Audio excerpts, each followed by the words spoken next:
Kamiti Maximum Prison. Seemingly, the end of the road after a life of crime. Or maybe not. They enjoy a match, the beautiful game of football. Without a sign of gloom, they engage each other as professional footballers would.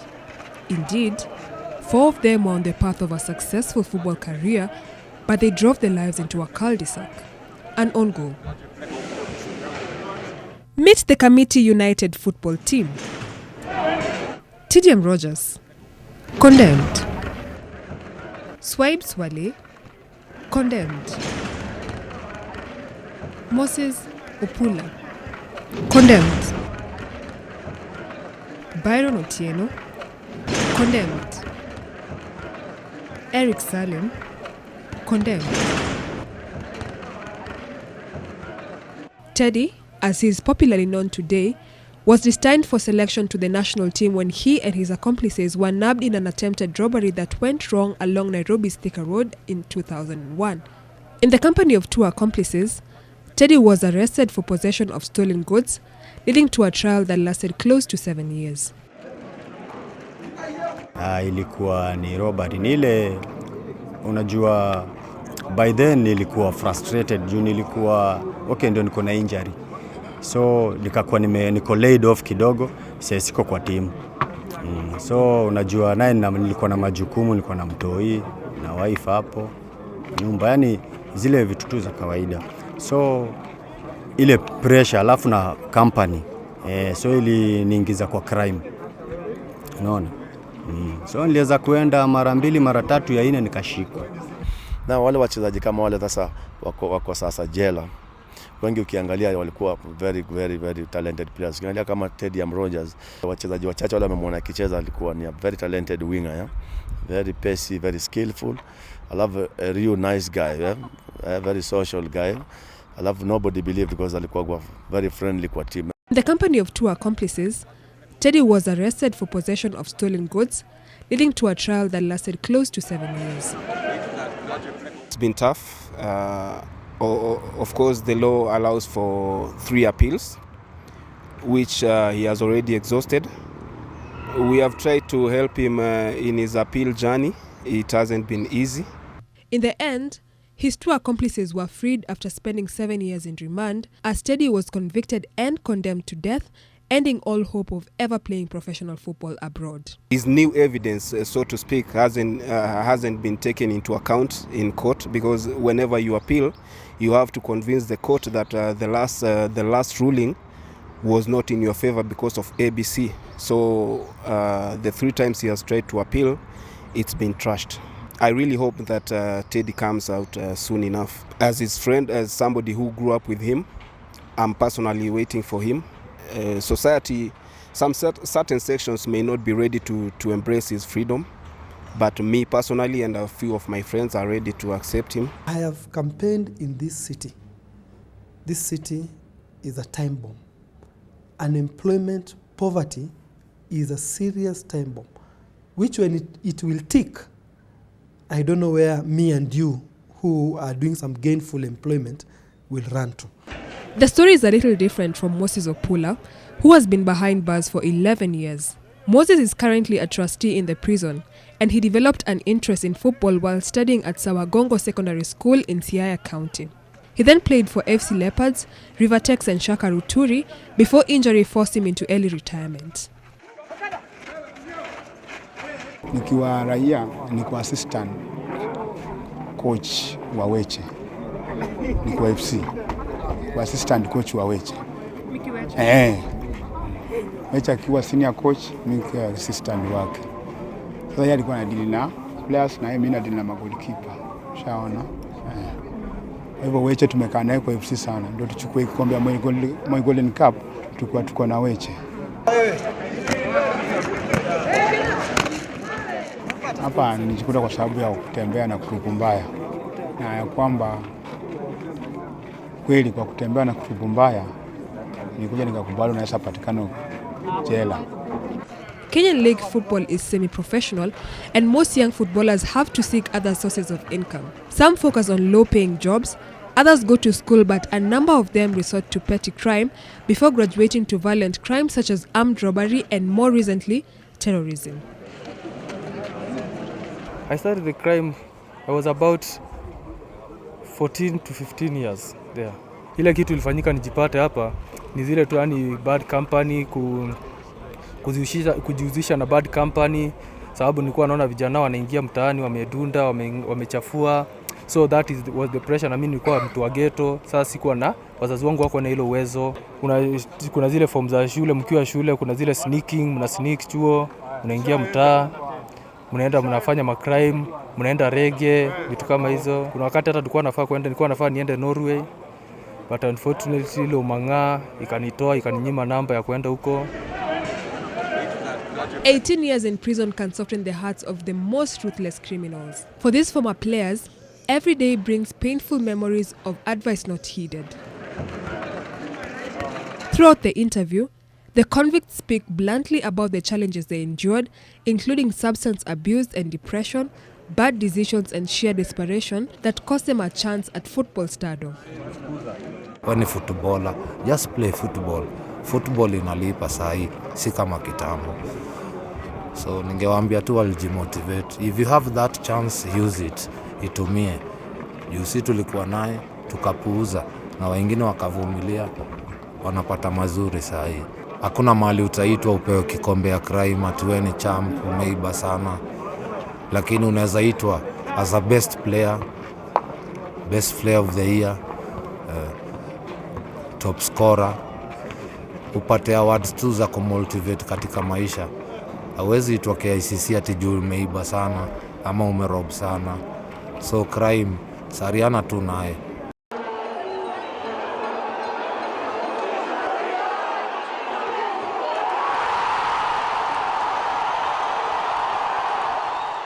Teddy and his friends once interacted with the football creme de la creme. Dennis Oliech, McDonald Mariga, Arnold Origi, Victor Wanyama, and Michael Olunga are some footballers that many budding players look up to, and their successes are an envy to those seeking shortcuts.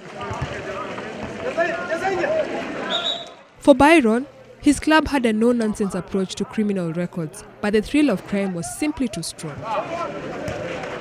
Mwenda wako anatakaga kawe ni dingo, hakuwa anataka ukae kwa timu yake, hakuwa anataka watu straightforward. Lakini ka happen mimi nakula huko na nakula huko, so unaona wezi serve two masters. Instead ucheze ball ama utoke. We are good players, but tulitenda sasa vitu hazikufaa, lakini ni kuteleza tu. So it's not the end of the life.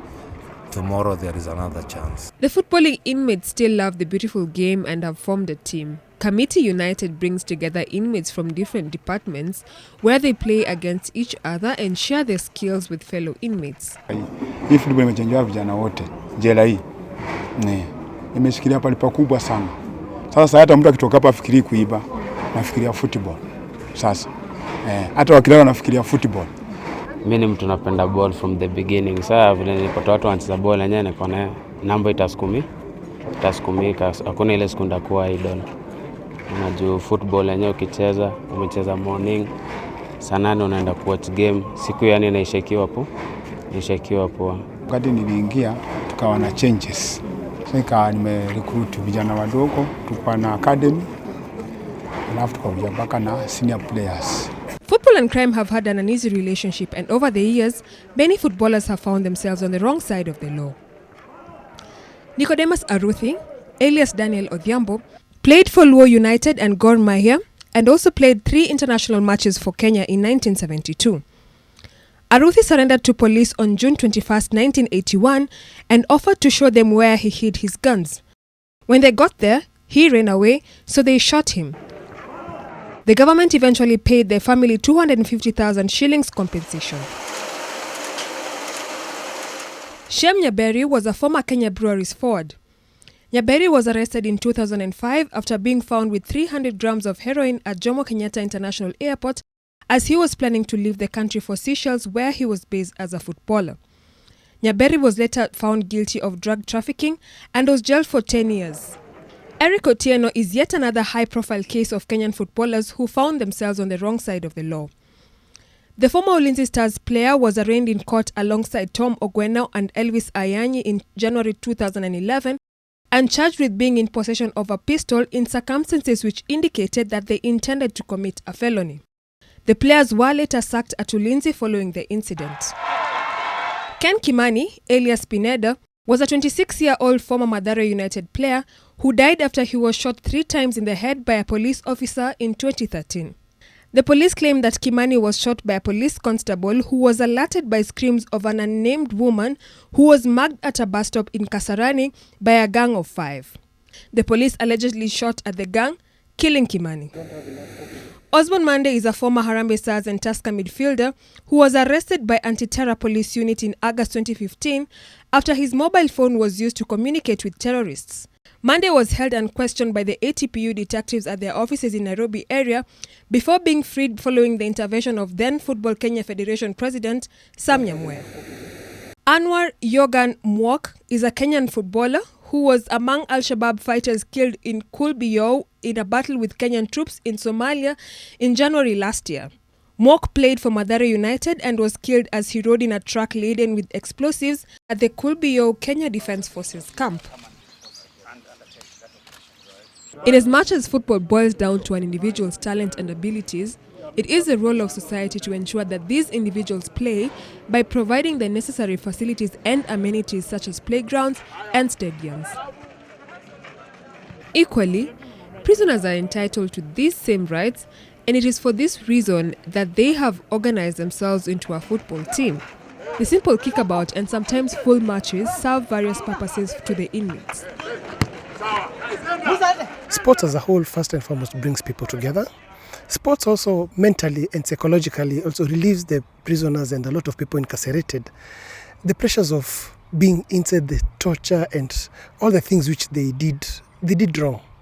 For the prisoners here, I've seen talent, I know the talent inside, and I know for a fact that when they get out, the society needs to give them a chance. A while back, there used to be inter-prisons competition. Those are the kind of competition that really helped them to grow, to also develop, interact amongst each other.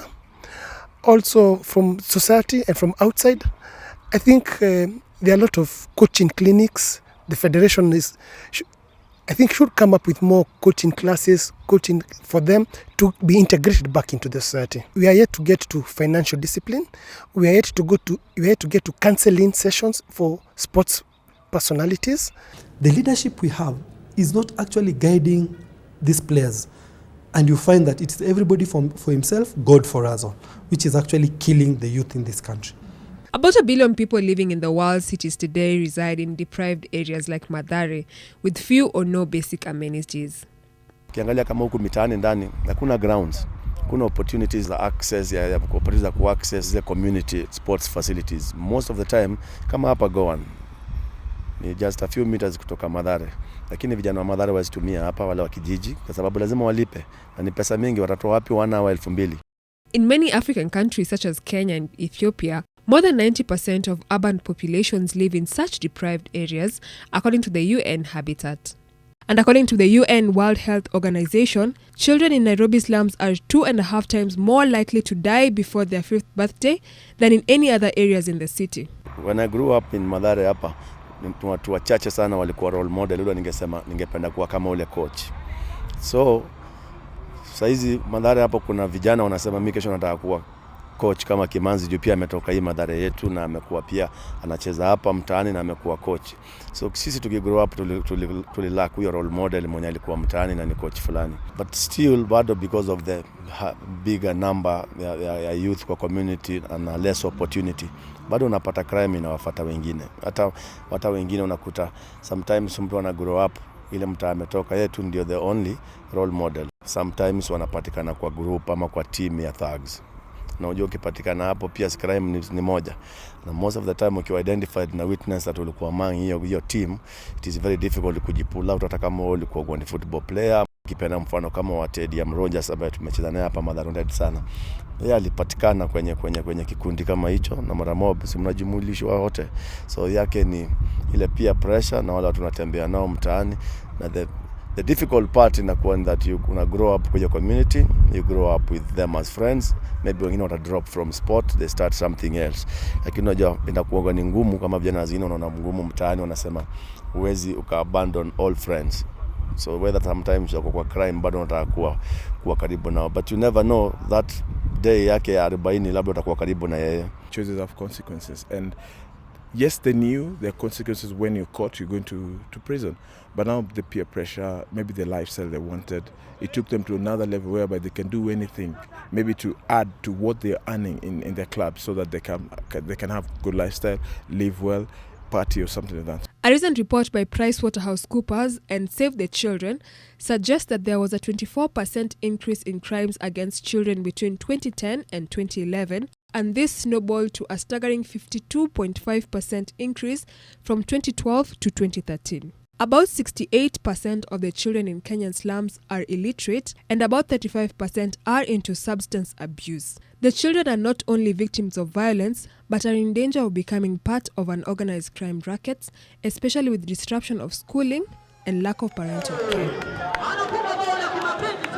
Ile kitu naweza ambia vijana rika yangu majamaa, huko mtaani job ni mingi mtu unaweza fanya na shughuli ni mingi. Uizi haisaidii na uizi hailipi. Uizi mwishowe ni kifo. Na kama utakufa, jamaa utapotelea jela. Kumbuka hata ule tajiri mwenye ako na mali yake, ni struggle ndiye akapata. So, nothing come easy.